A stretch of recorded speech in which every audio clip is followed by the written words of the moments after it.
기도를 해주시기 바랍니다. 마치 엄마가 딸을 안고 축복하듯이 아버지가 아들을 껴안고 축복하며 기도해 주는 것처럼 남편과 아내도 괜찮습니다. 남편과 아내도 꼭 껴안으세요. 남편과 아내도 괜찮습니다. 자, 지금부터 축복 기도를 시작하시겠는데 그들 속에는 아픔을 주님 제하여 주시고 형제와 자매에게 우리를 사랑하신 아버지가 있다는 것, 어머니가 있다는 것을 느낄 수 있도록 꼭 껴안으시고 축복하는 기도를 지금부터 시작하겠습니다. 좋으신 아버지 감사합니다. 우리로 주님을 섬기며 살게 하시되 일하며 살게 아니하시고 사랑하며 살게 해주신 것을 감사합니다.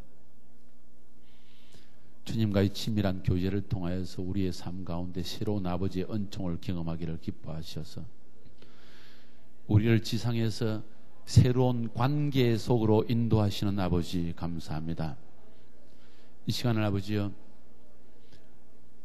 두 손으로 껴안고 이 자매를 위하여 이 형제를 위하여 기도하오니 이 자매의 생애 가운데 하나님 아버지가 되어 주시옵소서. 성령님 사랑하는 엄마가 되어 주시옵소서. 이 아들과 이 딸의 생애 동안에 아버지를 느끼게 해주시고 아버지를 경험하게 해주시고 아버지를 만나게 해주시고 아버지의 사랑도 느끼고 아버지의 지혜도 받으며 아버지의 능력을 체험하는 그러한 시간 될 수 있도록 이들에게 복을 나눠 주시기를 주님 앞에 간절히 기도합니다. 지금까지 아버지 없이 살았습니다. 지금까지 아무런 보호막을 느끼지 못하고 인도하심을 맛보지 못하며 갈 바를 알지 못하며 방황할 때가 많았습니다. 마음에 근심할 때 물어볼 대상도 없었고 내 마음을 한 번도 열지 못한 채 홀로 고통하며 살아왔던 것을 고백합니다. 그러나 이 시간 주님 앞에 나와 간절히 기도합니다. 아버지 도와주시옵소서. 은혜 베풀어 주시옵소서. 이 시간 껴안은 이 형제와 이 자매의 심령 가운데 아버지의 사랑을 체험할 수 있도록 도와주시옵소서. 성령님 임재하여 주시사 예배 가운데 친히 아버지의 사랑을 느끼게 해주시고 우리 성령님의 놀라우신 따뜻한 모성적 사랑을 체험할 수 있는 이 시간 되게 하여 주옵소서. 내 마음을 엽니다. 아무에게도 마음을 열 수 없을지라도 주님 아버지 하나님 당신께 마음을 열고 어머니 같은 성령님께 내 마음을 열고 당신의 품 안에 안기기를 원합니다. 찾아와 주옵소서. 위로하여 주시옵소서. 새 힘을 주시옵소서. 주님 감사합니다. 주님 우리 월십팀 앞으로 나와 주시고 아버지 사랑합니다. 아버지 채워주소서. 한번 같이 조용히 눈을 감으시고 두 손을 높이 들고 이 찬양을 함께 드리겠습니다.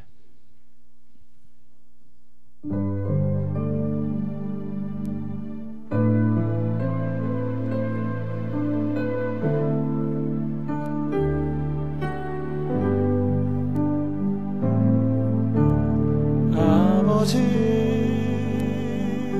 사랑합니다. 아버지 경배합니다. 아버지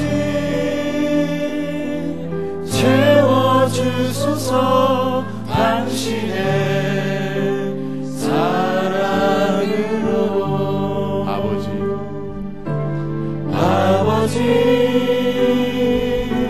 사랑합니다.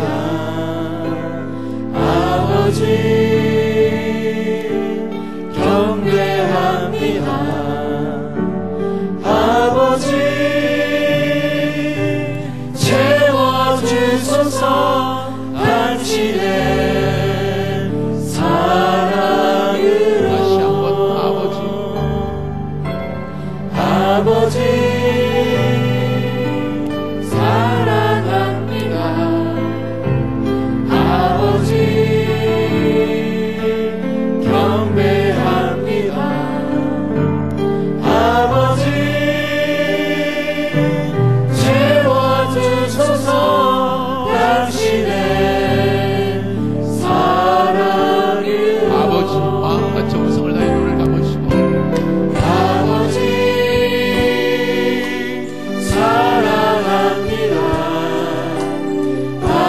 아버지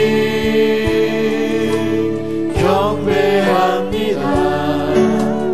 아버지 채워주소서 당신의 사랑으로. 이 시간 그대로 조용히 한번 기도하시기 바랍니다. 하나님, 나의 아버지 되어주심을 감사합니다. 내 마음이 메마르고 내 영혼이 곤고하고 누구에게도 내 심령을 온전히 열고 대화할 수 없을 때 나에게 기도의 특권을 허락하여 주셔서 아버지 앞에 나와 아버지라 부를 수 있는 놀라운 관계를 형성하여 주신 것을 감사합니다. 정녕 내 심령으로 아버지를 사랑하는 것은 아버지 하나님 당신께서 내게 끊임없이 당신의 넓은 품을 보여주셨고 나의 허물과 죄악이 모래알같이 많음에도 불구하고 나를 용납하사 나를 받아주시고 당신의 품 안에서 안식할 수 있는 은혜를 주셨기 때문입니다. 그래서 마음과 정성을 다하여 아버지를 사랑합니다. 아버지를 경배합니다. 아버지를 섬기기 원합니다. 기뻐합니다. 아버지, 이 시간에 임하여 주사 우리 청년들의 주님 앞에 예배가 형식의 예배가 되지 않게 하소서. 의식의 예배가 되지 않게 하소서. 아버지를 만나는 시간 되게 하여 주시옵소서. 다시 부르겠습니다. 아버지,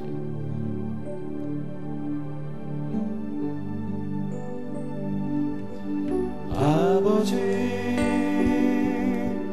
사랑합니다. 아버지 경배합니다. 아버지 채워주소서 당신의 사랑으로. 아버지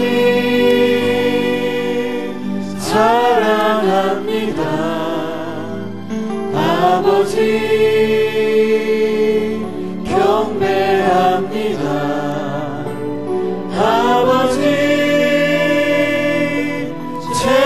채워주소서 당신의 사랑으로. 예수님 사랑합니다. 예수님 사랑합니다. 예수님 경배합니다. 예수님 채워주소서 당신의 사랑으로. 이 시간 다시 기도할 때 예수님 앞에 여러분의 죄악을 다시 한번 온전히 내려놓으시기 바랍니다. 주님의 십자가 앞으로 나아가시기 바랍니다. 십자가, 그곳은 예수님이 피를 흘리사 당신의 죄악을, 허물을, 더러움을 다 씻어주신 장소입니다. 그곳은 하나님의 놀라운 신령한 은혜와 축복이 저주로부터 바뀌어지는 장소입니다. 당신이 어떠한 사람이었든지, 어떠한 허물이 있었든지, 어떠한 악한 성품이 있었든지, 어떤 죄악을 지었든지, 지금 그 죄악 가운데 있든지, 어떤 중독 가운데 빠져 있든지, 주님은 지금도 능히 당신을 씻어줄 수 있고 용서할 수 있습니다. 그 주님 앞에 이 시간 죄를 고백하고 그분이 행하신 구속의 은혜를 이 시간 받아들이기 바랍니다. 예수님, 이 시간 주님 앞에 나와왔습니다. 사랑하는 형제자매들, 세상의 유혹과 우리의 본성적 죄악으로 내 스스로, 내 손으로, 내 발로, 내 귀로, 내 입술로, 내 눈으로, 내 마음으로 범죄하여 주님을 근심케 하고 저주를 스스로 자청하며 죽음을 자처하며 마음의 괴로움을 자처하며 살아왔던 것을 주님 앞에 고백합니다. 예수님 십자가에 못 박혀 죽으시사 우리를 위하여 대속의 피를 흘리지 아니하셨다면은, 주님 나를 대신하여 채찍으로 맞으시지 아니하셨다면, 우리를 향한 패션을 가지지 아니하셨다면 우리는 지금도 멸망 가운데 거할 수밖에 없는 존재임을 고백합니다. 그러나 한량없는 사랑으로 우리를 품어주시고 용서로 우리를 감싸주시사 우리 주님의 구속의 은혜 가운데 살아갈 수 있도록 도와주시는 아버지께 감사를 드립니다. 자비로우신 주님, 이 시간 임하여 주사 저들을 십자가로 데려가 주시옵소서. 십자가 위에서 저들의 상처를 치유하여 주시옵소서. 육신도 치유하여 주시옵소서. 마음의 상처로부터 해방시켜 주시옵소서. 악한 중독의 영으로부터 저들을 완전히 해방시켜 주시옵소서. 두려움으로부터 완전히 해방시켜 주옵소서. 씻어주시고 저주 대신에 축복을 저들 위해 부어주소서. 질병 대신에 치유를 심어주시옵소서. 상처 대신에 용서의 마음을 부어주시옵소서. 절망감 대신에 소망을 허락하여 주시옵고, 버림받은 마음보다 하나님의 자녀로 인정받은 기쁨이 충만하게 도와주시옵소서. 십자가의 은혜가 저들의 심령을 온전히 뒤덮게 하여 주시고, 주님을 사랑하며 주님을 경배하며 주님을 증거하며 살게 하여 주옵소서.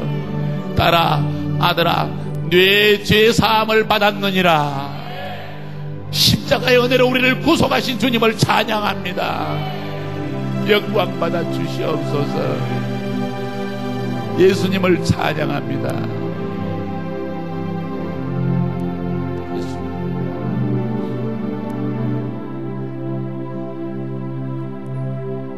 예수님 사랑합니다. 예수님 경배합니다. 예수님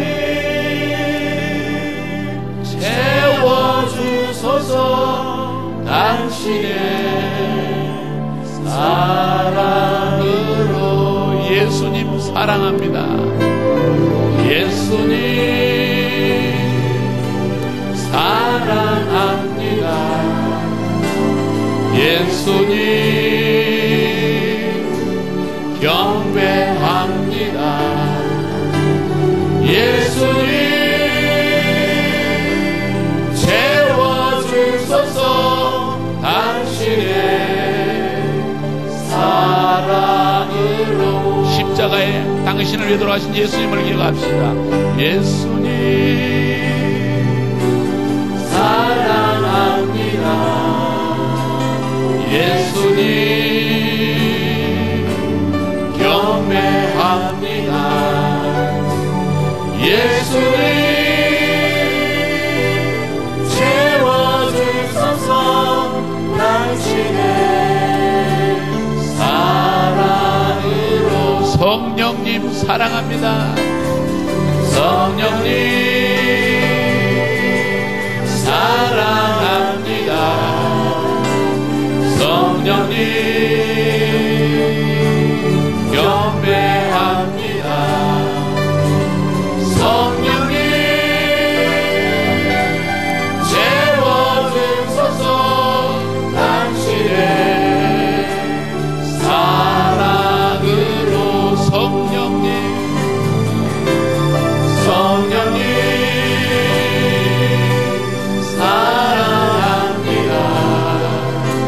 사랑합니다. 성령님 경배합니다. 성령님 채워주소서. 당신의 사랑으로. 예수님의 다른 이름은 임마누엘이라고 했습니다. 조용히 눈을 감으시고 들으시기 바랍니다. 임마누엘이란 말은 하나님이 우리와 함께 하신다는 의미지요. 고통의 순간에도, 눈물의 순간에도, 기쁠 때에도, 절망 가운데 빠져 있을 때도, 아주 깊은 외로움 가운데 처할 때에도 하나님은 성령으로 우리와 함께 해주신다는 이야기입니다. 고전적인 예화를 우리가 한 가지 알고 있습니다. 한 심령이 너무나 외롭고 절망적이고 힘들 때 아무리 기도해도 하나님은 옆에 계신 것 같지 않고 고통 속에서 잠들었을 때 꿈에 예수님께서 그에게 나타나셨습니다. 바닷가에 모래 아래 박혀있는 발자국을 보여주십니다. 절망 속에 있던 이 청년이 예수님께 묻습니다. 예수님, 내가 괴로울 때 어디 계셨습니까? 내가 힘들 때 주님은 어디 계셨습니까?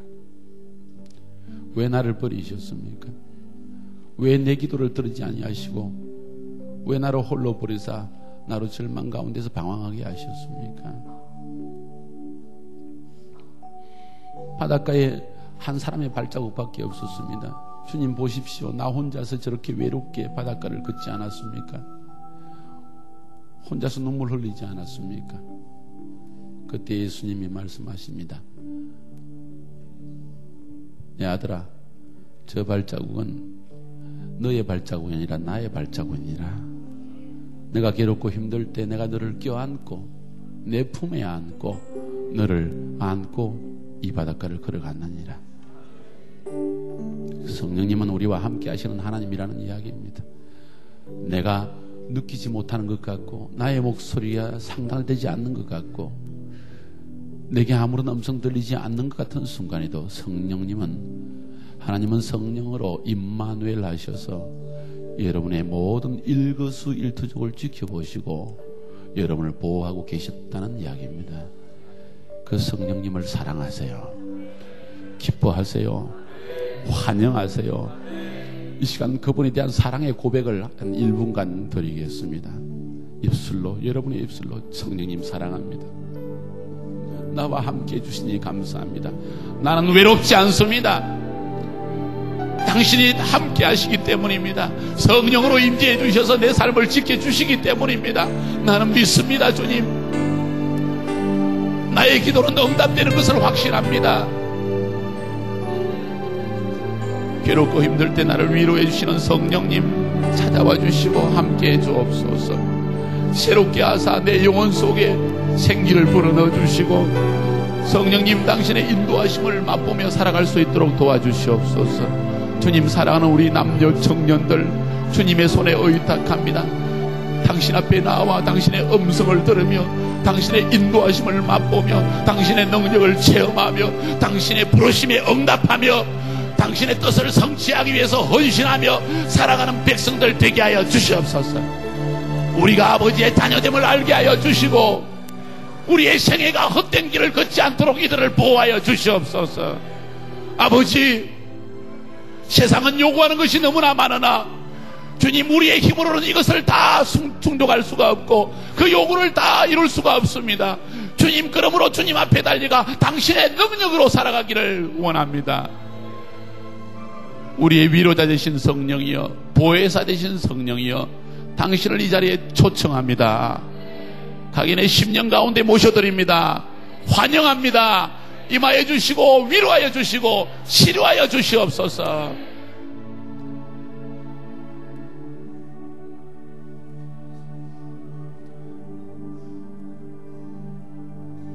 성령님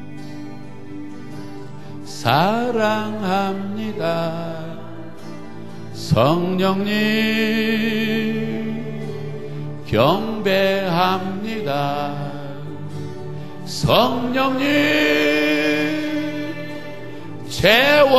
채워주소서. 당신의 사랑으로. 성령님 사랑합니다. 성령님 경배합니다. 성령님 채워주소서. 당신의 사랑으로. 마지막으로 아버지 사랑합니다. 아버지 경배합니다.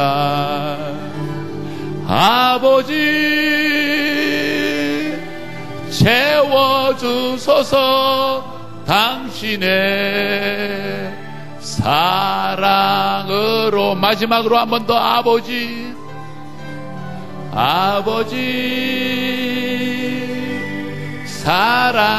사랑합니다. 아버지 경배합니다.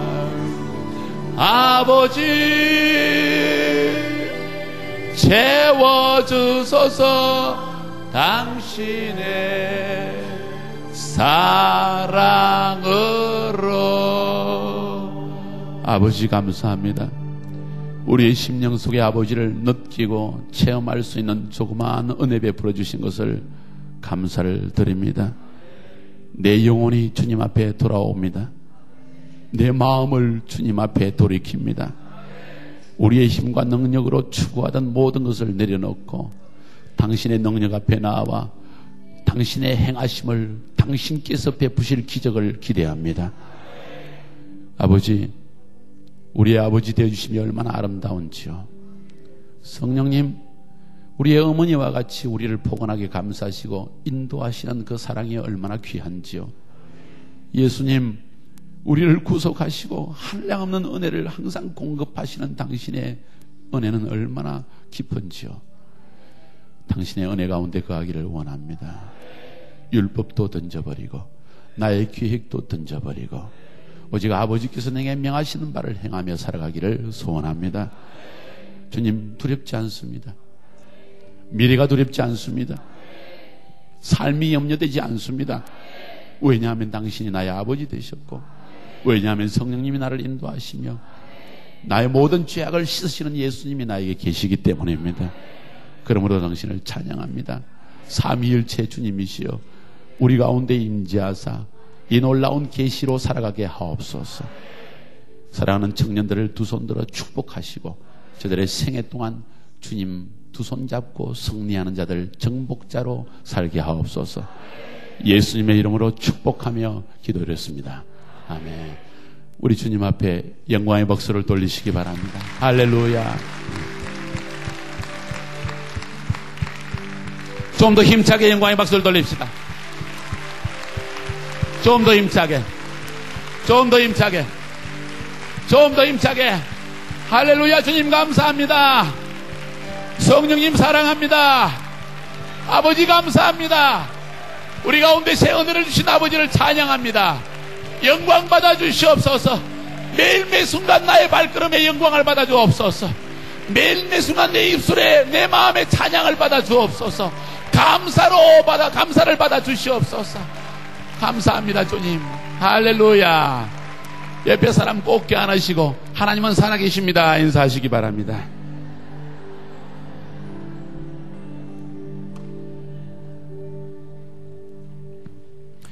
앉으시기 바랍니다. 누가복음 6장 12절과 13절을 봉독하겠습니다.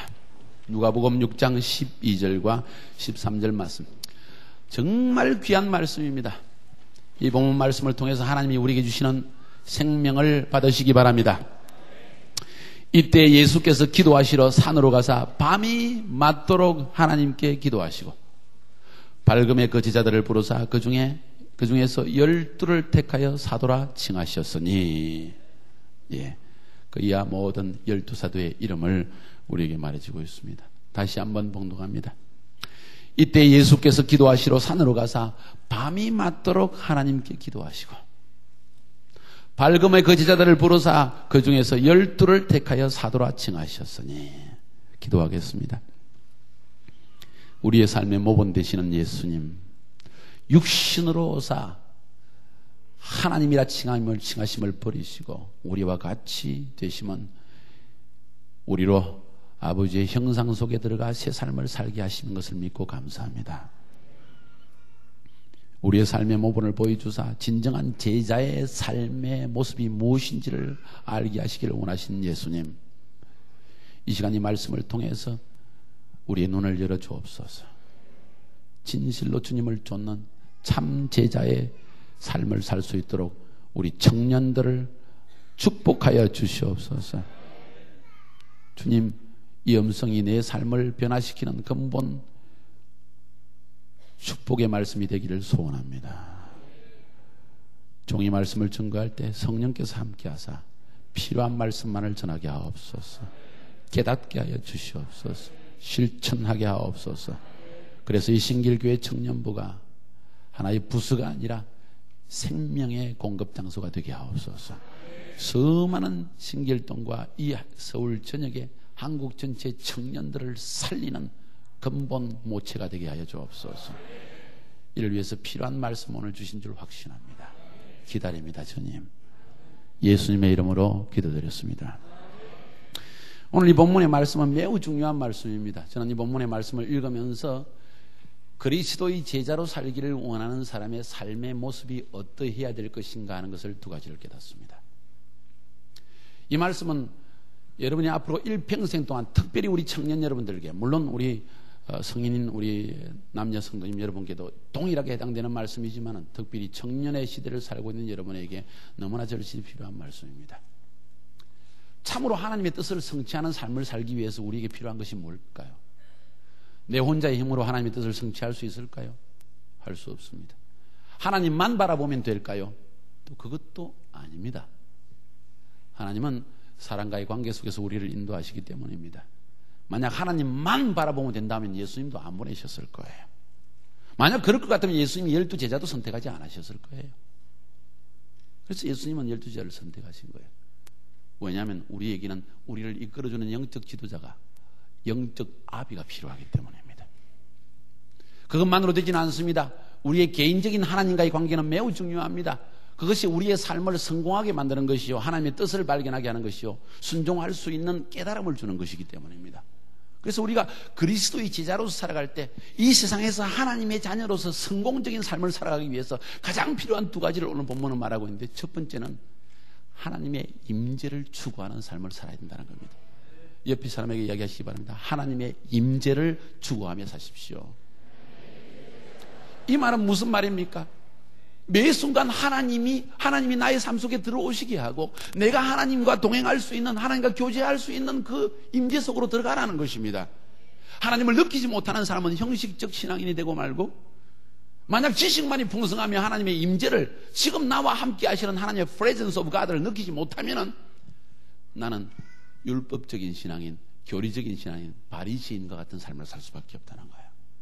하나님은요, 우리의 형식적 섬김이나 사역을 원치 않으시고 우리의 마음의 경배를 원하십니다. 동의하십니까? 그 마음의 경배는 관계 속에서 이루어지는 것이고, 관계라는 것은 우리가 함께 그분을 느낄 수 있을 때 관계라는 것이에요.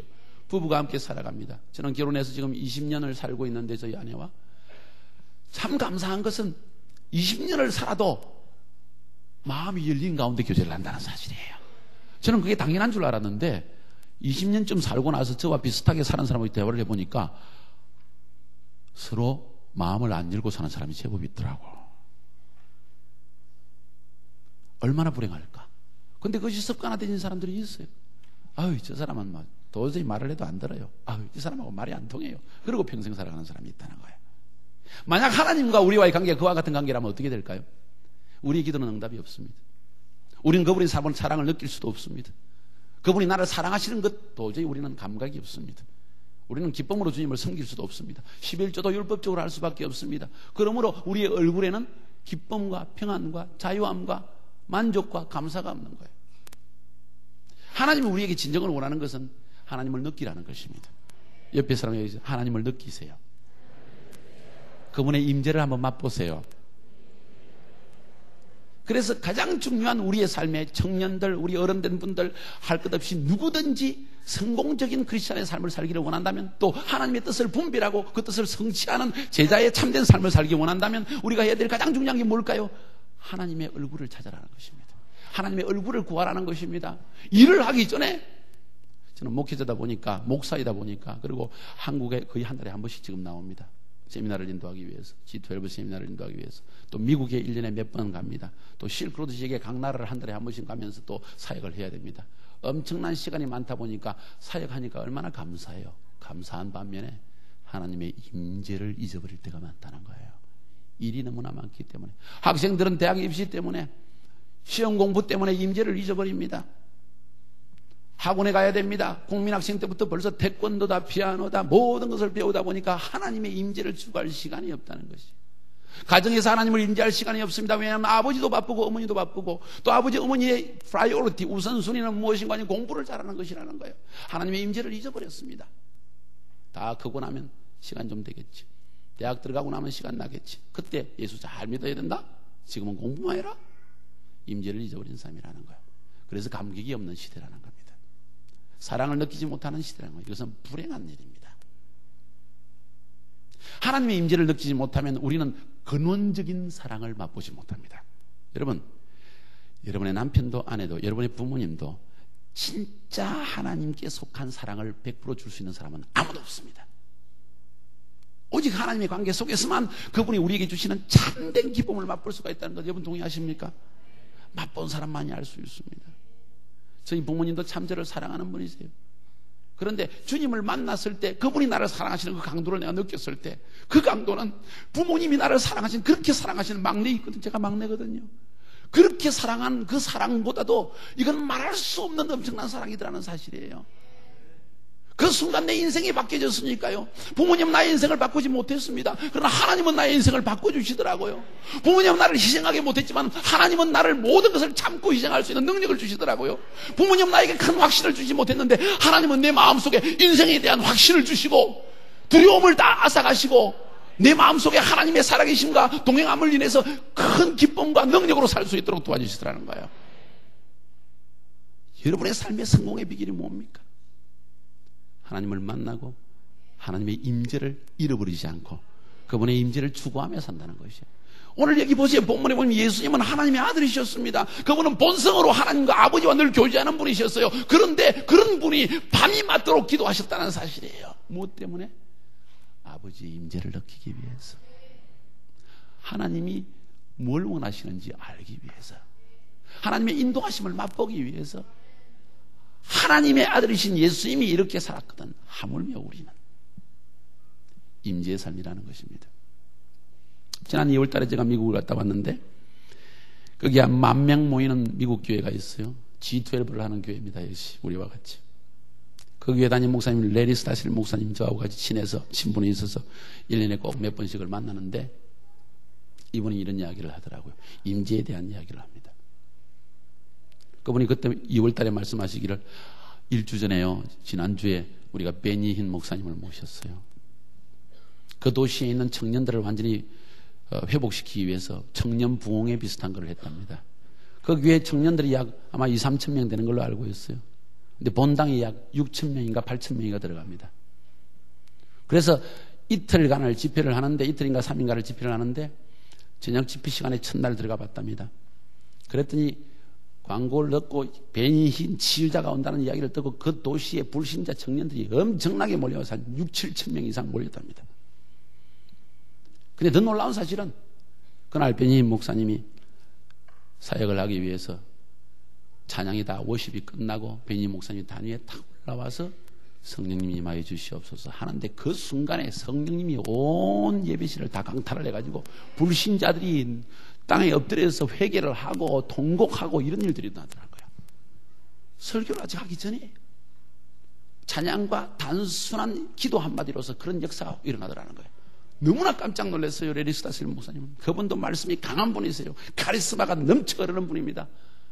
예배가 끝나고 나서 레리 스타실 목사님이 베니 목사님에게 물었습니다. 베니, 어떻게 해서 그런 놀라운 하나님의 역사가 나타나는가? 베니 목사님이 이야기합니다. 알고 싶으세요? 그럼 알고 싶지. 비결을 좀 알려달라고. 베니 목사님이 이렇게 이야기해요. 한마디로 내가 말해주지요. 그것은 하나님의 임재입니다. 하나님이 임하시면 아무도 구해갈 수가 없습니다. 하나님이 임하시면 말도 필요가 없습니다. 하나님이 임하시면 그분이 스스로 우리 마음속에 컨빈스, 확신시켜줍니다. 죄를 확신시켜주고 사랑을 확신시켜주고 보호하심과 인도하심을 느끼게 해준다는 거예요. 그래서 사람들은 울고, 그래서 사람들은 회개하고, 그래서 사람들은 결단을 내리고 이런 일들이 일어난다는 거예요. 그러면 당신은 어떻게 그렇게 하나님의 임재를 가져올 수 있었습니까? 좋은 질문입니다 하면서 그분이 이야기를 합니다. 한마디로 제가 또 말씀해 드리죠. 임재를 원하십니까? 레리 스타슬 목사님이 그럼요. 하나님의 임재를 어떻게 체험할 수 있습니까? 영어 한마디를 하더라는 거예요.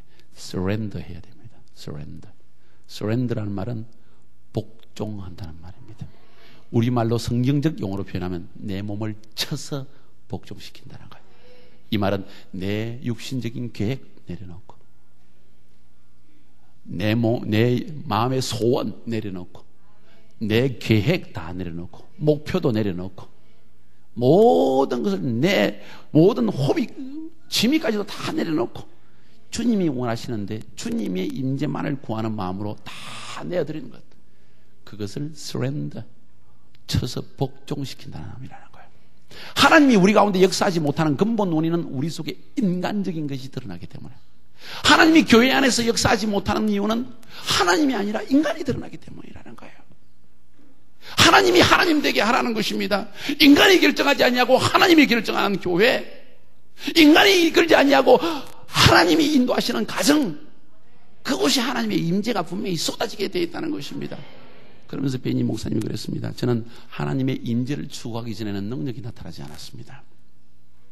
그런데 언젠가 하나님께서 이 일을 가르쳐 주시면서 너는 하루를 시작하기 전에 나를 구하라, 내 얼굴을 구하라고 말씀하시더라는 거예요. 그래서 그분은 아침에 일어나면, 새벽에 일어나서 사람을 만나기 전에, 누구에게 입술을 떼기 전에 홀로 자기 방 안에서 1시간, 2시간 하나님을 경배한다는 거예요. 계속 하나님을 찬양한다는 겁니다. 하나님의 하나님 되심을 인하여, 하나님의 능력을 인하여, 하나님의 구속을 인하여, 하나님의 사랑을 인하여서 계속 하나님을 경배하고 찬양하고 사랑합니다. 경배합니다. 혼자서 찬양 부르는 것이 쉽지 않기 때문에 월십송을 멜로디만 가지고 가사가 없는 것으로 틀어놓고 1시간, 2시간 그 마음속에 하나님의 임재가 느껴질 때까지, 성령님이 그 속에 임하셔서 충만함을, 이제 하나님이 나와 함께 하시는 걸 느낄 때까지 자기를 쳐서 복종, surrender하고, 그리고 하나님의 임재를 구한다는 이야기예요. 그리고 나서 말씀을 읽고 그날 해야 할 일을 기도하기 시작하면 그 순간에 하나님의 임재 속에서 모든 문제가 다 해결되어 버리신다는 거죠. 만약 우리 모두가 직장생활을 하면서, 목회를 하면서, 학업을 하면서 이와 같은 삶을 지속할 수 있다면 하나님의 임재가 여러분의 삶을 인도할 것입니다. 여러분의 성품이 변화될 것입니다. 왜? 임재 속에 성령님이 말씀하시니까. 내 딸아, 내 아들아, 근심하지 말라, 짜증 부리지 말라, 두려워하지도 말라, 내가 너와 함께함이니라. 내가 너의 문제를 해결하여 주마. 너는 생각에 지금이 이것이 좋다고 생각하지만 나는 너를 위해서 이것보다 더 좋은 것을 준비해놨느니라. 하나님이 하나님 되게 하는 것, 그것이 하나님의 임재 속에서만 가능하다는 것입니다. 사랑하는 청년 여러분들, 젊은 시절에 올바른 습관을 지닐 수 있기를 바랍니다. 자신을 쳐서 훈련시키는 것은 하나님의 임재를 여러분 속에 머무르게 하는 가장 중요한 길입니다. 저는 청년들의 삶에서, 오늘날 이 시대의 청년들의 삶의 가장 큰 단점, 결점이 무엇인가 하니 디스플린이 없다는 것입니다. 이 말은 훈련이 없다는 이야기예요. 영어로 디스플린의 말을 한국말로 제가 제대로 표현하면 훈련과 절제가 없어요. 무슨 일을 지속적으로 하지 못합니다. 하고 싶은 일은 하다가 하기 싫으면 다 집어치워버리는 것이 청년이라는 거예요. 그런데 하나님은 우리가 지속적으로 주님을 사랑하는 마음으로 순종하기를 원하십니다. 새벽에 일어나 주님을 경배하고 하나님을 찾고 구하며 그분의 말씀을 구하며 그분의 얼굴을 구하는 태도를 지속해 나가면 여러분의 삶 속에 하나님께서 새로운 비전도 심어 넣어주시고, 성령께서 임하셔서 꿈과 환상도 보여주시고, 불가능한 일들을 하나님께서 완전히 바꿔주실 것입니다. 두려움은 완전히 사라집니다. 자격지심도 사라집니다. 나는 할 수 없다는 부정적 사고도 떠나가게 되어 있습니다. 하나님께서 함께 하시는 것을 여러분이 느끼기 때문입니다. 이것이 여러분 삶에게 가장 중요한 것입니다. 여러분, 아브라함이 왜 아브라함 된 줄 아세요? 잘 살펴보세요. 창세기 12장에 하나님께서 아브라함에게 나타나셔서 너는 내 본토 친척 아비집을 떠나 내가 너에게 지시할 땅으로 가라. 내가 너를 축복하겠다. 큰 민족을 만들어주겠다. 내 이름을 창대케 하겠다. 너에게 복을 주겠다. 너를 복의 근원으로 삼아주겠다. 엄청난 축복을 주셨어요. 그런데 그 약속을 받은 아브라함이 그것으로 끝난 것이 하나님이 약속하시니까 다 이루어지겠지. 가만히 있어도 되겠지. 가만 보니까 축복이 그냥 임하는 거네. 은혜로 임하는 것이네. 그런데 아브라함은 그러지 않았어요. 그 말씀을 듣자마자 첫 번째 순종했습니다. 따라합시다. 순종했습니다. 그는 즉각적으로 순종했습니다. 하나님 잠깐만 기다리세요. 내일 가겠습니다. 그런 말 안 했다는 거예요. 하나님이 저를 독일에서 박사과정을 하고 있을 때 하나님이 저에게 부르셨습니다. 내가 너를 위해 준비해 놨으니 이제는 알마타로 가라. 만약 제가 하나님 3년만 기다려주세요. 박사학위 끝내고 가겠습니다. 아마 그만한 은혜가 저에게 없었을 거예요. 지금과 같은 축복 절대로 없습니다. 비전은 다른 사람에게 넘어갔습니다. 박사학위 하나 때문에. 바꿀 수 없는 것이죠. 동의하십니까? 즉시로 즉각적 순종을 했다는 겁니다. 부분적 순종한 것이 아니라 완전한 순종을 했습니다. 하나님께서 아브라함에게 이삭을 달라고 그랬습니다. 하나님 말씀하신 이삭 대신에 이스마엘 가져가세요. 뭐 똑같은 아들인데 뭐 어떻습니까? 큰 아들을 오히려 가져가시지요. 둘째 아들은 아직 어리니까. 부분적인 순종이 아니라 완전한 순종을 했다는 거예요. 하나님이 요구하시는 바로 그것을 드렸다는 거예요. 이것이 진짜 아브라함을 아브라함 되게 하는 원인입니다. 순종이라는 것이 다 순종입니다. 근데 그보다 더 중요한 것이 있습니다. 순종이 어디에서 나옵니까? 아브라함의 라이프 스타일에서 나옵니다. 아브라함은 어떤 라이프 스타일을 가진 줄 아세요? 그는요, 하나님과 친밀한 교제를 가진 사람이었습니다. 하나님의 임재를 늘 구하는 삶을 살았다는 이야기입니다. 창세기 12장에 조금 더 넘어가 보면 아브라함은 하나님의 인도하심을 따라서 가나안 땅으로 첫 발걸음을 내디디자마자 한 일이 뭔지 아세요? 제단을 쌓고 여호와 이름을 불렀더라. 무슨 이야기입니까? 하나님을 찾았다는 이야기예요. 그 장소에서 다른 도시로 또 옮겼을 때, 다른 장소로 옮겼을 때 그 한 일이 또 뭡니까? 여호와께 단을 쌓고 여호와 이름을 불렀더라. 다시 한번 또 이야기가 나옵니다. 성경이 왜 그것을 억지로 집어넣겠습니까? 이유가 있다는 거예요. 하나님의 임재를 구하는 삶이 있을 때 하나님의 역사가 있다는 것을 말해주는 거예요. 여러분, 하나님의 임재를 체험하기 원합니까? 하나님을 구하세요. 하나님을 찾으세요. 자신을 디스플린 하세요. 자신을 쳐서 복종시키고 하나님 구하는 이 일을 우선순위로 삼고 달려가면 하나님께서 여러분의 학업도 축복해 주시고 여러분의 모든 것을 축복해 주십니다. 믿으십니까? 이것이 제자들이 해야 될 첫 번째 삶의 라이프 스타일입니다. 옆에 사람에게 말씀하시기 바랍니다. 하나님의 임재를 구하는 삶을 사세요.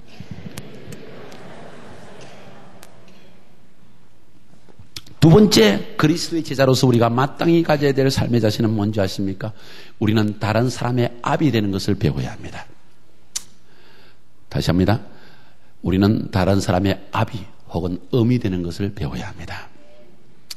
이 말이 사실은 굉장히 중요한 거예요. 이건 며칠 동안 설교를 해도 한량이 없는 테마입니다. 다시 말해서 우리는 mentoring father 혹은 mentoring mother가 되어야 된다. 멘토하는 아버지, 멘토하는 어머니. 잘 모르겠습니다. 여러분의 아버님과 어머님은 어떤 분이신지. 저는요, 저희 아버님이 국민학교 교장이셨어요. 어머님은 산파시고 교육자시죠. 그런데 제가 예수를 믿고 나서, G12 사역으로 우리 교회가 넘어가고 나서 제가 한 가지 깨달은 사실이 있습니다. 저희 아버님은 참 본인이 좋으신 분이세요. 선하신 분이세요. 아주 점잖은 분이세요. 저도 점잖게 생겼잖아요. 그죠? 아주 점잖으세요. 아무 흠이 없는 분이세요. 사람 앞에서는 아무 흠이 없고 정말 좋고 얼굴도 잘생겼고 키도 크시고 좋으신 분이세요. 그런데 저는 어린 시절에 한 번도 내 아버지께서 같이 식탁에 앉아서 내 아들아 삼성아, 인생은 이런 것이야. 너의 인생에 이런 일이 닥칠 때는 이렇게 대처하는 것이 좋아. 너 결혼하게 되면 와이프와 꼭 이런 문제가 생기라는데 나는 이렇게 문제를 해결했고 나는 이렇게 실패했었어. 내 아들아, 나는 너의 삶이 이렇게 되기를 원한다 하는 이야기를 한 번도 듣지 못했어요. 저는 저희 아버님을 비난하는 게 아니에요. 우리 대부분의 가정이 다 그렇다는 것을 여러분에게 말씀드리는 거예요. 좋은 아버지셨어요. 좋은 어머니셨어요. 그러나 돈을 벌어라, 공부를 잘해라 하는 이야기는 들었지만은 내 아들아, 인생은 이런 것이야. 내가 젊었을 때 인생이 무엇인지 생각해봤는데 인생은 이런 것인 것 같아. 너는 어떻게 생각하니? 하면서 대화 나누는 것을 한 번도 인생에 맛보지 못했다는 사실이. 혹시 여러분의 부모님이 그런 분이라면 여러분 정말 감사하십시오. 100에 한 가정 없습니다. 만약 여러분이 그런 아버지가 그런 어머니가 없었다고 한다면 실망하지 마세요. 노말입니다. 그러나 우리는 우리 세대에서는 새로운 삶을 시작해야 됩니다. 우리 세대에는 새로운 가정을 이루어 나가야 됩니다. 왜 하나님께서 예수님을 보내시고 예수님이 지상에서 12제자를 오늘 13절에 보니까 선택했다고 했습니다. 왜 한 줄 아세요? 그 현실이 그 당시에도 똑같았으니까. 가정에 진정한 영적 아버지가 없다는 거예요. 동의하십니까? 오늘 다른 본문에 보면 고린도전서를 한번 펴볼까요? 고린도전서 4장 15절에 이런 이야기가 나옵니다. 펴보겠습니다. 고린도전서.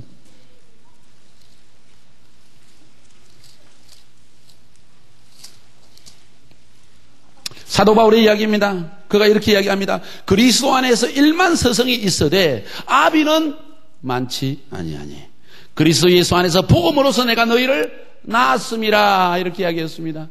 그리스도 안에서 서성은 많다. 가르치는 자는 많다. 지식을 가진 자는 많다. 세상 가운데서 대학 교수도 많고 박사학위 간 사람이 왜 이렇게 많은지. 독일에서 박사학위 온 사람, 미국에서 박사학위 간 사람이 엄청나게 많아요. 그런데 아비는 많지 않다는 거예요. 수많은 목회자가 있고 수많은 전도사님들이 있고 수많은 장로님과 군사님들이 있지만 아비는 많지 않고 어미는 많지 않다는 이야기 동의하십니까? 경성해야 될 이야기라는 거예요. 예수님은 바로 거기에서 목자 없는 세대를 보셨다는 거예요. 제가 세미나 중에 부흥회 중에 말씀드렸습니다. 마태복음 9장 35절부터 10장 1절까지의 말씀에서 예수님이 무리를 보시고 민망히 여기시니 왜? 무리가 목자 없는 양과 같이 유리함이라. 목자 없는 양과 같이 고생하며 유리함이라. 돈이 없어서가 아니라 물론 그 당시엔 돈도 없었고 먹을 것도 없었고 어려웠습니다. 그러나 그것보다도 예수님의 눈길은 어디로 향했냐? 목자가 없구나.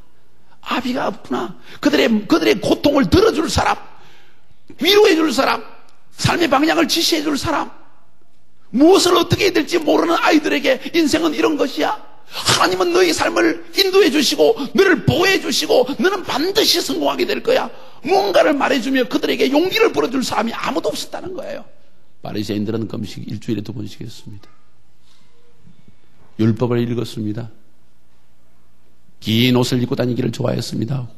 사거리에서 기도를 했습니다. 형식과 외식은 다 있었고 사역도 있었고 일도 있었지만은 중요한 사실은 영적 아비가 없었다는 거예요. 목자가 없었다는 거예요. 성도들은 양떼들은 애통하며 마음으로 근심하며 누구에게 가야 이 문제를 해결할 수 있나? 나의 기도를 들어줄 사람은 누구인가? 누구에게 내 마음을 털어놓으면 내 문제에 대해서 적어도 조그만 조언이라도 줄 수 있는가? 찾아봐도 없더라는 거예요. 이것이 목자 없는 양의 모습이라는 것입니다. 제자가 뭘까요? 아비와 자녀의 관계 속에 있는 것이 스승과 제자의 관계입니다. 성경이 말하는 그리스도의 제자라는 것은 하나님을 아버지로 모시고 또 눈에 보이는 영적 스승을 영적 아비로서 모셔드리고 지상에서 보호와 위로와 양육과 책망도 받으면서 우리의 삶의 인생을 하나님 앞에 바로 발견하고 주의 뜻을 성취하며 살아가는 사람, 이 사람을 제자라고 이야기하는 거예요. 동의하십니까? 오늘 많은 청년들이 영적 아비와 어미가 없기 때문에 방황하고 있습니다. 잘 들으세요. 지식도 있습니다. 웹사이트 들어가면 여러분의 하버드 대학 도서관도 들어갈 수 있어요. 필요한 거 다 끄집어낼 수 있어요. 기가 막힌 찬양도 다 끄집어내서 다 저장할 수 있습니다. 뭐든지 필요한 것은 다 얻을 수가 있습니다. 돈만 있으면 다 됩니다. 그런데 딱 없는 것 한 가지, 멘토는 받을 수 없습니다. 진정한 멘토. 학교 선생도 있고 학원 강사도 있고 기술을 습득할 장소도 있지만 친구들도 있지만 당신의 삶을 진정으로 위해주고 당신의 삶의 인생에 대해서 함께 토의해 줄 수 있으며 그리고 그 인생에 가진 모든 경험을 가지고 사람을 양육하고 멘토하고 책망하고 바로잡아주고 위해줄 수 있는 사람이 없다는 것. 이 일 때문에 청년들은 방황하고 타락하고 중독에 걸려들고 삶을 망치게 된다는 것입니다. 우리 교회 많은 청년들을 저는 알고 있어요. 처음에는 생각하기에 사회 구조가 잘못되어서 옳은 이야기입니다. 그것도 하나의 중요한 원인 중에 하나입니다. 공산주의가 무너지고 사회 민주주의로 바뀌면서 자본주의로 바뀌면서 돈을 추구하기 시작하고 돈을 얻기 위해서 몸을 팔고 온갖 병폐들이 일어나고 있습니다. 그것도 하나의 원인이긴 합니다. 그러나 그들을 바라볼 때 가장 중요한 원인은 그들을 진정으로 감싸주고 그들의 삶을 위해서 염려해주며 함께 대화할 수 있는 엄마와 같은 사람, 아빠와 같은 사람이 없다는 사실입니다. 우리 교회 가작자매 한 명이 있습니다. 아주 예쁘게 생겼어요. 참 예쁘게 생겼어요. 남자애들이 반할 것 같아.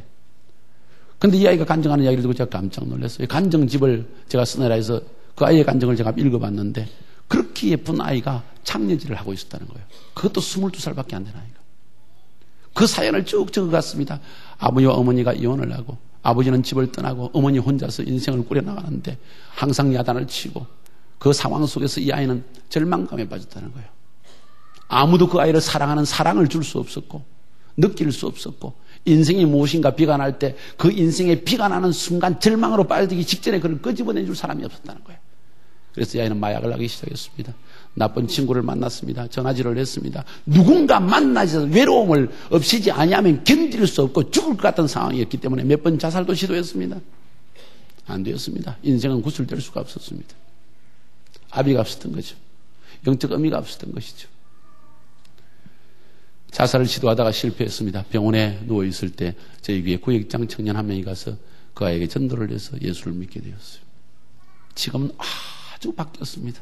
자아상이 회복되었습니다. 이전에는 그렇게 몸을 파는 여자였지만 지금은 대학을 졸업하고 떳떳하게 구역장으로서 이제는 자기 밑에 구역을 몇십 개 거느리는 그런 아이가 되었습니다.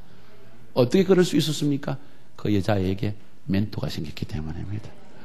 같은 동료였지만은 그러나 마치 어머니와 같은 멘토, 그 아이의 영혼을 사랑하며 그 아이의 인생을 진실로 귀하게 여겨주며 그 아이를 붙들고 함께 기도할 수 있으며 죄악에 빠지려고 하고 혹은 외로움이 다시 덮치려고 할 때 그 아이에게 위로를 줄 수 있고 잡아당길 수 있는 그 동료가 그 스승과 같은 어머니와 같은 셀리드가 있었기 때문에 이런 일이 있었다는 거예요.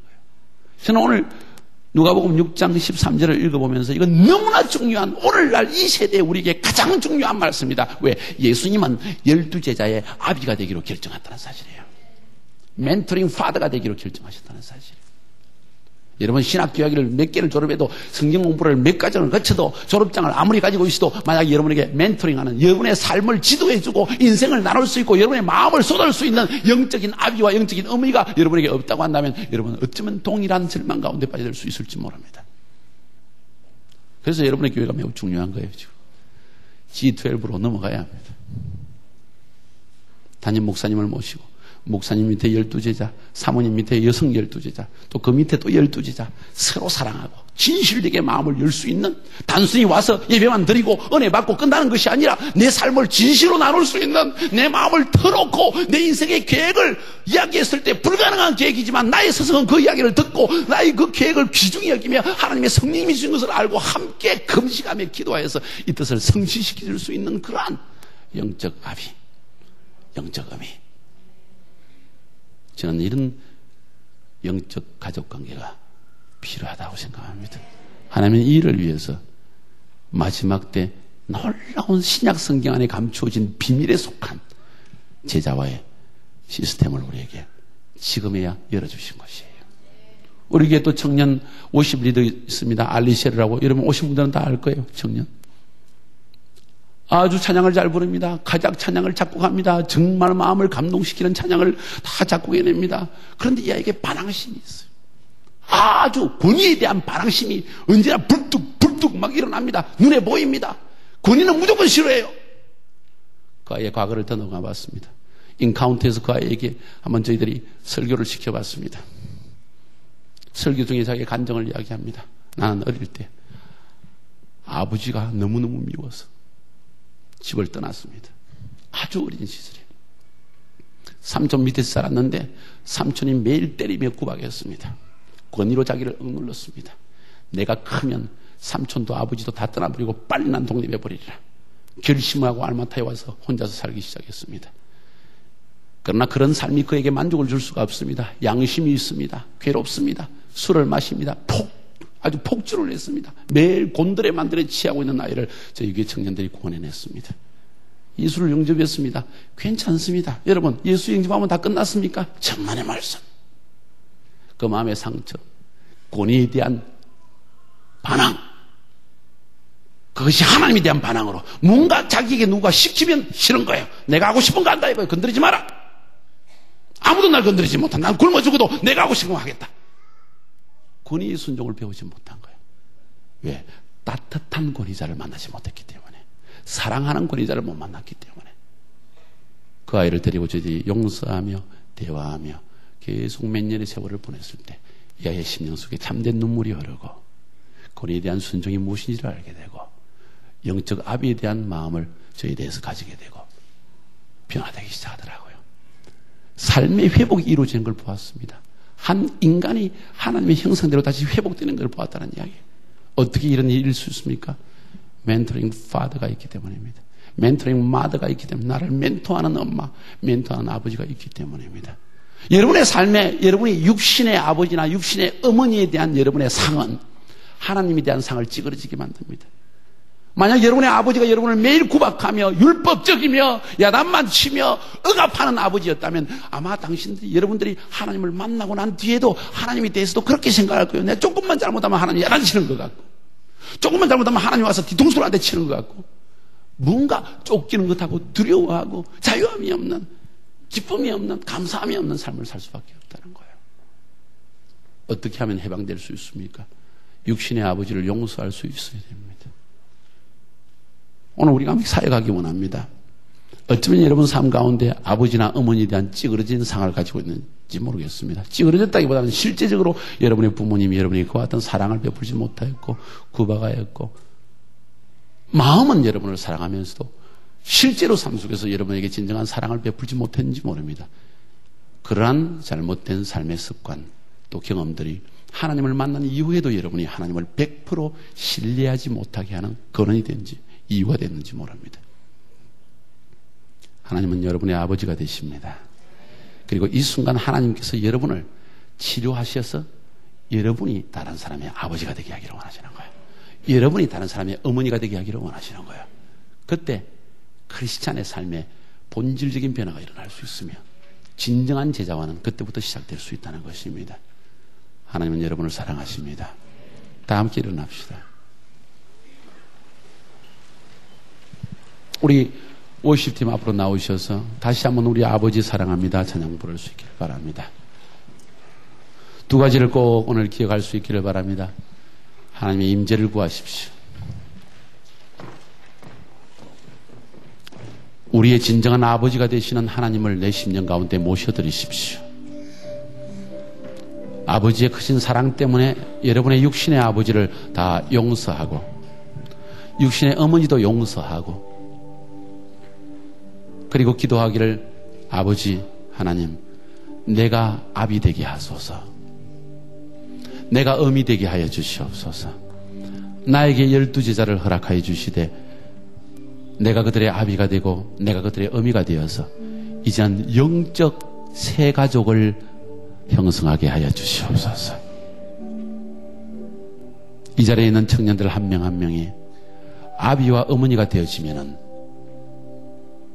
한국교회에 있는 모든 청년들에게 본질적인 삶의 변화가 일어나게 될 것입니다.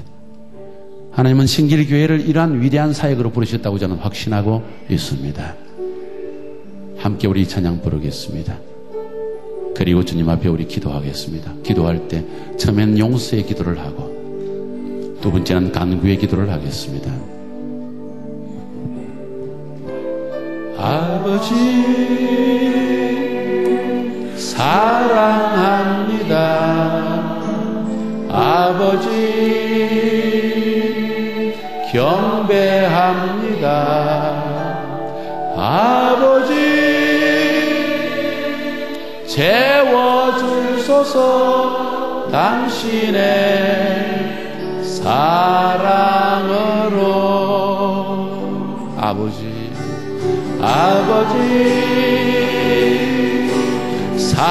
사랑합니다. 아버지 경배합니다. 아버지 채워주소서 당신의 사랑으로. 다시 한번 아버지 마음과 정성을 다해. 아버지 경배합니다. 아버지 채워주소서 당신의 사랑으로. 이 시간 두 손을 가슴에 얹고 기도를 시작하겠습니다. 눈을 감으시고 기도할 때 이 시간 내 마음의 상처와 아픔을 준 혹 아버지나 어머니가 있다면, 혹은 여러분에게 상처를 준 권위자, 선생님이 될 수도 있습니다. 여러분에게 권위를 행사할 수 있는 자가 될 수 있습니다. 어쩌면 목사님이 될 수도 있겠습니다. 그분을 주의 이름으로 용서하기를 바랍니다. 어쩌면 그 아버지조차도 일생에 한 번도 이런 사랑을 느끼지 못했는지 몰라요. 여러분의 아버지나 어머니 자신도 한 번도 인생에 이런 따뜻한 사랑과 은혜를 체험하지 못했는지 모릅니다. 실상 하나님 안에 있는 참된 사랑도 느끼지 못했기 때문에 당신의 엄마와 당신의 아버지는 여러분에게 이러한 사랑과 은혜를 나누지 못했는지 모릅니다. 비록 여러분은 어리지만은 하나님, 내 아빠를 용서합니다. 하나님, 내 엄마를 용서하겠습니다. 그리고 아버지의 사랑을 내 마음 가운데 모셔드립니다. 내 심령 가운데 아버지의 사랑을 부어주시옵소서. 오늘 이 순간부터 전능하신 하나님을 내 영혼의 아버지, 내 인생의 아버지로 모셔드리고 아버지의 멘토를 받으며 아버지의 음성을 들으며 아버지와 교제하며 아버지의 임재 속에서 살아가기를 결단합니다. 아버지 청년 10년들 가운데 누가 진정 당신의 사랑을 느끼게 할 수 있으며 저들의 외로움을 들어줄 수 있고 저들의 아픔을 감지할 수 있는 자가 있습니까? 하나님 당신 한 분밖에 없음을 이 시간 고백합니다. 이 시간 임하여 주사 저들의 아버지와 어머니, 저들의 권위자를 용서하는 저들의 마음 가운데 들어가 주셔서 마음의 상처를 치료하여 주시옵소서.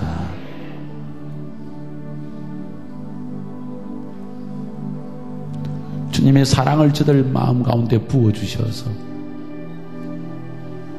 주님의 사랑을 그들의 심령 가운데 깊이 느끼게 해주셔서 더 이상 슬퍼하지 않고 더 이상 근심하지 않고 용서하며 사랑하며 살 수 있도록 도와주옵소서. 또한 함께 이 시간 기도합니다. 주님, 우리가 아비가 되게 하여 주시옵소서. 우리가 영적 어머니가 되게 해 주시옵소서. 나처럼 고통당하고 나처럼 마음 아파하며 나처럼 외로워하는 심령들, 주님, 그들을 나의 영적 아들로, 영적 딸로, 영적 자녀로 삼고 그들을 품어주고 그들을 위해서 기도하며 그들을 보호해주며 살아갈 수 있는 영적 아비가, 영적 어미가 되기를 원합니다. 주님, 이들의 심령 가운데 두 손을 가슴에 얹으세요. 이들의 심령 가운데 아비의 마음을 주옵소서. 이들 가운데 어미의 마음을 주옵소서. 방황하는 젊은 청년들에게 아버지의 사랑을 나눠줄 수 있고 위로의 말을 던질 수 있고 저들을 위해서 중보하며 기도할 수 있는 아비의 심령, 어미의 심령을 저들 위해 부어주시옵소서. 그래서 이 신길교회를 통하여 수많은 영적 아비와 어머니가 탄생되어져서 서울시내 많은 청년들을 품으며 저들을 보호하며 저들에게 하나님의 비전을 심어줄 수 있는 참된 하나님의 자녀들이 되게 하여 주시옵소서. 아버지, 이 시간 아버지의 사랑으로 저들의 마음을 충만케 하옵시고 오늘 이 순간부터 새로운 영적 삶이 시작되게 하여 주시옵소서. 우리를 사랑하신 주님 감사합니다. 이제 남자 여자 혹은 부부 두 사람만 꼭 서로 껴안고 함께 축복하며 기도하기를 바랍니다. 기도할 때 당신은 어머니라는 마음으로 기도하세요. 아직 결혼 안 했죠? 당신은 아버지라는 마음으로 기도하세요. 하나님, 두 사람씩, 없는 사람은 다른 자리에 가서 다른 사람을 찾으세요.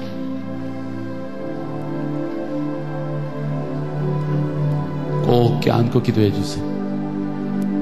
아버지, 나는 어머니가 되기를 원합니다. 이 자매의 어머니가 되기를 원합니다. 이 형제의 아버지가 되기를 원합니다. 품어주고 사랑하고 아껴주고 위로하고 들어주고, 그래서 이 아들의 삶에, 아버지 없는 이 아들의 삶의 고통을 내가 이해하고 함께 강하여져서 주님 뜻을 성취하는 저희들 되기를 원합니다. 주님, 나는 이 딸의 어머니가 되기를 원합니다. 나도 한때는 외로웠고, 나는 한때 울었었고, 나의 마음은 닫혀 있었고 절망 가운데 있었으나 이 시간 주님, 나는 어머니가 되어서 이 영혼을 품으며 이 영혼 가운데 향하신 아버지의 뜻을 전달하는 자가 되기를 소원합니다. 아버지, 하나님 아버지, 우리에게 아비의 마음을 부어주시고 어미의 마음을 부어주시옵소서. 새롭게 하여 주시옵소서. 교회를 갱신시켜 주시옵소서. 영적 아비와 어머니가 되게 축복하여 주시옵소서. 성령님 임재하여 주시고 저들의 삶에 새 영적 변화가 일어나게 하여 주시옵소서. 이미 아버지와 어머니가 된 우리들에게 주님 복을 나려 주옵소서. 저들의 심령 가운데 젊은 심령들을 품으며 주님을 이제 갓 안 젊은 심령들에게 하나님의 사랑을 나눠주신 아비의 마음을 우리에게 부어주옵소서. 이제는 아버지의 방관자가 되기를 원치 않습니다. 참된 아비와 참된 어미가 되기를 결단합니다. 생애를 다 던져 이들의 삶을 위해서 보호하며 인도하며 들어주며 위로하며 하나님의 비전을 나누어주는 삶을 살기를 결단합니다. 주여, 두 손 들어 축복하여 주시옵소서. 우리와 함께 하신 주님 감사합니다. 우리 삶 가운데 새 역사를 일으킨 주님을 찬양합니다. 청년들 위에 임하여 주시고 복을 나려 주시옵소서.